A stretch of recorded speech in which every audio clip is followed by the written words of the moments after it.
गंडमूल का जो मैंने वीडियो डाला था उस पे बहुत सारे लोग मुझे पर्सनल मैसेज कर कर पूछ रहे हैं कि मेरा ये नक्षत्र है, इसका क्या होगा। अब मैं आपको इस रील के अंदर सभी नक्षत्रों का बता देता हूँ। ये जो गंडमूल के 6 नक्षत्र हैं, इसके किस चरण में आपको कैसा फल मिलेगा, अब आप देख लीजिएगा सब, ठीक है।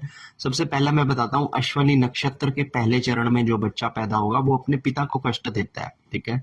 दूसरे चरण के अंदर जो बच्चा पैदा होता है वो सुख और ऐश्वर्य को पाता है, ठीक है। तीसरे चरण के अंदर जो पैदा होता है वो मंत्री पद के जैसा उच्च स्थान प्राप्त करता है, और चौथे पद के जो अंदर पैदा होता है वो राज सम्मान को प्राप्त करता है। ये है अश्वनी नक्षत्र। दूसरा है आश्लेषा नक्षत्र। पहले चरण के अंदर शांति व शुभ आशीर्वाद उसको प्राप्त होते हैं। दूसरे चरण के अंदर धन का नाश, तीसरे के अंदर माँ का नाश, और चौथे के अंदर अपने पिता का नाश करता है, ठीक है। मगा नक्षत्र के पहले चरण में माता को कष्ट देगा, दूसरे चरण में पिता को भय, और तीसरे चरण के अंदर सुख की प्राप्ति करेगा। चौथे चरण के अंदर अनेक कष्ट मिलने की संभावना होती है मगा नक्षत्र के चौथे चरण को, ठीक है।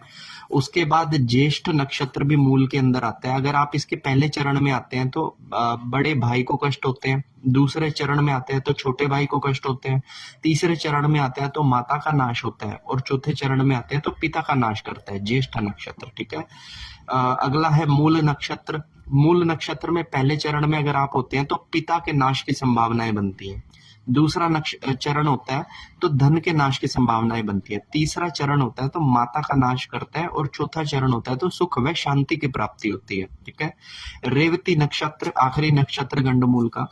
पहले चरण में अगर कोई हुआ है तो उसे राज सम्मान जैसा सुख प्राप्त होता है। दूसरे चरण के अंदर कोई होता है तो उसे मंत्री पद की प्राप्ति होती है। तीसरे चरण के अंदर कोई होता है तो उसे धन का सुख मिलना शुरू हो जाता है, और चौथे चरण के अंदर होता है तो उसको अनेक प्रकार के कष्ट मिलते हैं। तो अगर आपके भी जो बच्चे हैं, आपके भी जो घर के अंदर जो लोग हैं, अगर वो गंडमूल के अंदर पैदा हुए हैं तो उनके प्रत्येक चरणों पे उसको कैसा असर मिलेगा ये मैंने आप लोगों को बता दिया, ठीक है। हर हर महादेव।